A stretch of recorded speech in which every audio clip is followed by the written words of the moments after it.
जय संविधान, जय भीम, महात्मा गांधी की जय, गुट से मुर्दाबाद।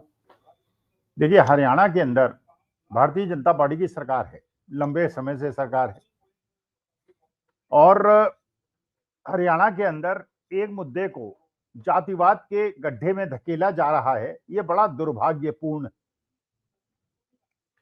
हरियाणा के अंदर दो जातियां डोमिनेटिंग है जिनकी संख्या सबसे ज्यादा है। दलित सबसे ज्यादा हैं और जाट सबसे ज्यादा हैं।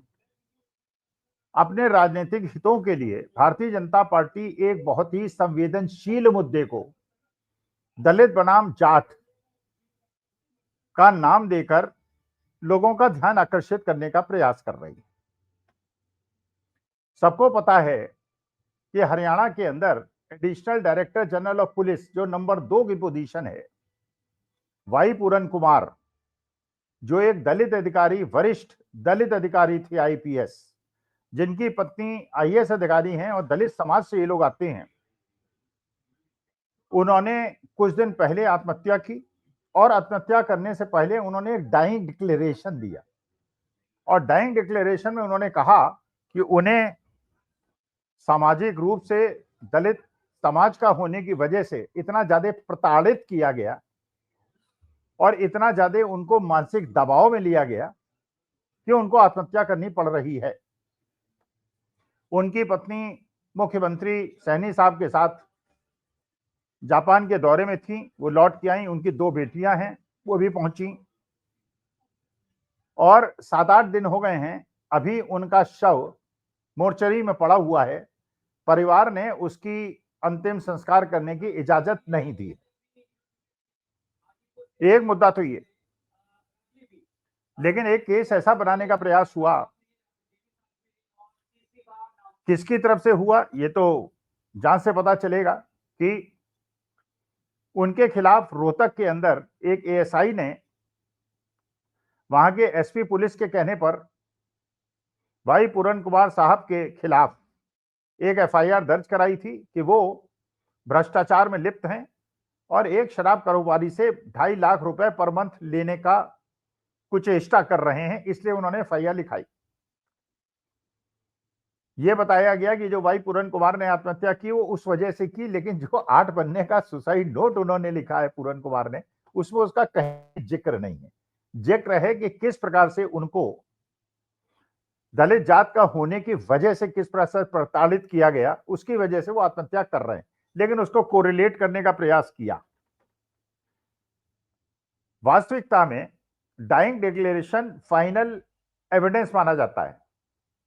कोई भी आदमी मरने से पहले वो इतना ज्यादा सत्य बोलने लगता है कि उसको अंतिम सत्य मान लिया जाता है, उसके बाद किसी एविडेंस की जरूरत नहीं होती। और एक वरिष्ठ एडीडीजीपी लेवल का आदमी जिसके परिवार में 4-5 आईएएस आईपीएस हों और जिसके सगे ताऊ या फूफा डायरेक्टर जनरल ऑफ पुलिस रहे हों, वो जब तक उस पर बहुत ज्यादा मानसिक दबाव न बने वो आत्महत्या तो नहीं कर सकता। यह भी बड़ा हास्यास्पद लग रहा है आज के समाज में, पुलिस ऑफिसर्स और आईएएस अफसरों में और ब्यूरोक्रेसी में, कि घूस लेने के चक्कर में किसी भी एफआईआर लिखा दी जाए और वो भी एक एडिशनल डायरेक्टर जनरल पुलिस के लेवल के अधिकारी पे एक एएसआई द्वारा एफआईआर लिखा दी जाए, लिख ली जाए और उसके ऊपर कोई दबाव काम ना करे। आप जानते हैं इतने बड़े पद पे बैठे हुए अधिकारी के खिलाफ किसी छोटे मोटे अधिकारी की एफआईआर लिखने की हिम्मत नहीं है, लेकिन वो एफआईआर भी लिखा दी गई और उस मुद्दे को जोड़ने का प्रयास हुआ। दूसरा, जो भाई पूरन कुमार ने अपने डाइंग डिक्लेरेशन में लिखा, उसमें SC/ST एक्ट का जिक्र किया गया है। SC/ST एक्ट में सबसे पहले गिरफ्तारी होती है, उसके बाद पुलिस इंटरोगेशन करती है और इंटरोगेशन में तथ्य तक पहुंचने का प्रयास करती है, लेकिन सबसे पहले कस्टडी में लिया जाता है। जिन अधिकारियों का नाम भाई पूरन कुमार ने लिया, उनकी कोई कस्टडी नहीं ली गई, उनके खिलाफ कोई एक्शन नहीं हुआ। शव जो है अभी तक शवदाह के बिना मोर्चरी में है। उसके बाद एक एएसआई संदीप लाथार नामक व्यक्ति जो जाट समुदाय से आता है, वो भी आत्महत्या कर लेता है। अब वो भी एक सुसाइड नोट लिखता है और एक अपना डाइंग डिक्लेरेशन देता है, एक वीडियो बनाता है और कहता है कि हमारे प्रदेश के जो डायरेक्टर जनरल ऑफ पुलिस है बड़े ईमानदार अफसर हैं, बीजेपी वाले बड़े ईमानदार हैं, और ये जो वाई पूरन कुमार था ये बहुत ही भ्रष्ट अधिकारी था। लेकिन बिना किसी बात, भाई अगर कोई अधिकारी भ्रष्ट था या कोई बहुत ईमानदार पार्टी है या ईमानदार डीजी पुलिस है तो तुम्हें जान देने की क्या आवश्यकता है?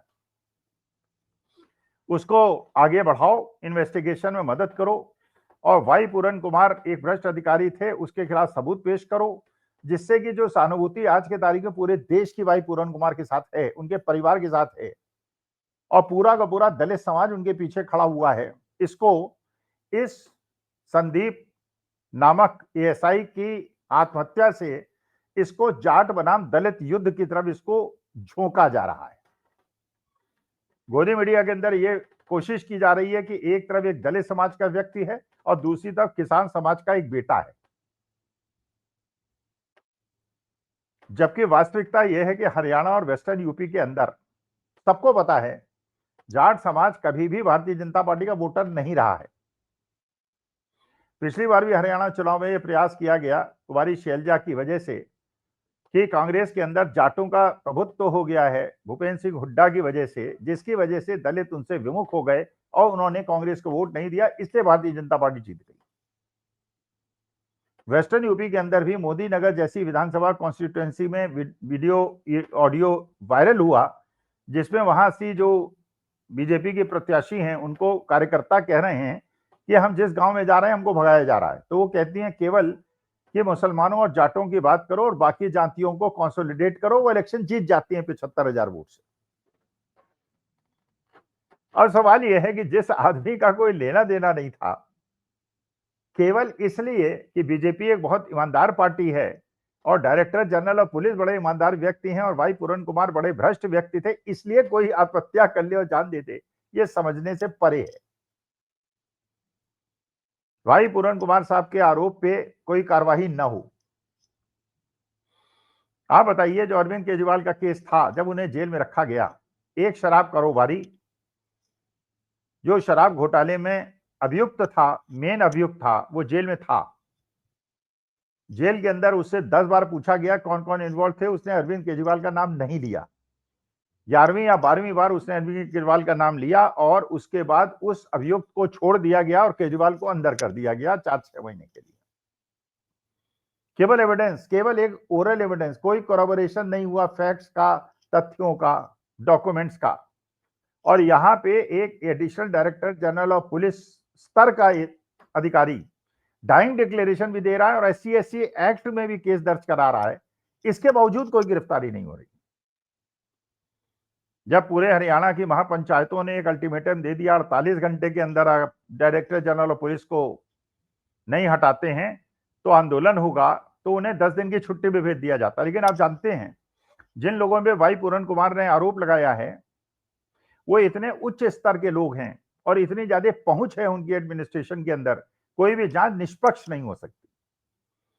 और कानून ये कहता है कि अगर डाइंग डिक्लेरेशन हो और SC/ST का केस हो तो तुरंत कस्टडी में ले लेना चाहिए। तो जहां पे केवल मौखिक आरोप या शक के आधार पे लोगों को अरेस्ट कर लिया जाता है, वहां पे इतने बड़े अधिकारी द्वारा आरोप लगाने के बावजूद अरेस्ट नहीं हो रहा है।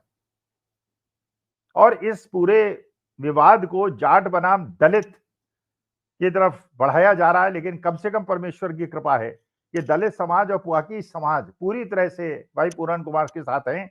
और जो ये सोचा जा रहा था कि जाट समाज एकजुट होकर भारतीय जनता पार्टी की तरफ आ जाएगा, वो कह रहा है कि हमारे साथ जो 13 महीने किसानों के साथ किया गया, और जब हम पंजाब से हमारे भाई बंद आना चाह रहे थे दिल्ली, उनको रोका गया और पीटा गया और क्या क्या उनके साथ हुआ, हम भी इस सरकार से संतुष्ट नहीं हैं। तो 60% जनसंख्या बनाने वाली दो जातियां, जाट और दलित, पूरी तरह से विभाजित होने से इनकार करती हैं और भारतीय जनता पार्टी के साथ उनके राजनीतिक षड्यंत्र में शामिल नहीं होती हैं। लेकिन यह बड़ा अफसोसजनक है, संदीप लाथेर का भी शव मोर्चरी में पड़ा है, अंतिम संस्कार नहीं हो रहा है, और इधर भाई पूरन कुमार साहब का भी शव मोर्चरी में पड़ा है। राहुल गांधी जाके भाई पूरन कुमार साहब के पत्नी से मिल चुके हैं, उनकी बेटियों से मिल चुके हैं, विजिट कर चुके हैं, और हरिओम वाल्मीकि नामक जिस युवक को रायबरेली के अंदर पीट पीट के दबंगों ने मार दिया था, वो भी दलित जात का आता था, 18 अक्टूबर को राहुल गांधी रायबरेली जाके उनसे मिलने वाले हैं। तो पीड़ितों के साथ खड़ा होना और जाति युद्ध को न भड़काना और समाज में प्यार मोहब्बत कायम करना, ये डबल इंजन की सरकार हरियाणा की ये दिखा रही है कि मामले को सुलझाने के बजाय उसको जातीय युद्ध में धकेलने का प्रयास क्यों कर रही है, ये मुझे तो समझ में नहीं आ रहा। अगर आपको समझ में आ रहा हो तो कृपया बताइएगा। नमस्कार, धन्यवाद, प्रणाम।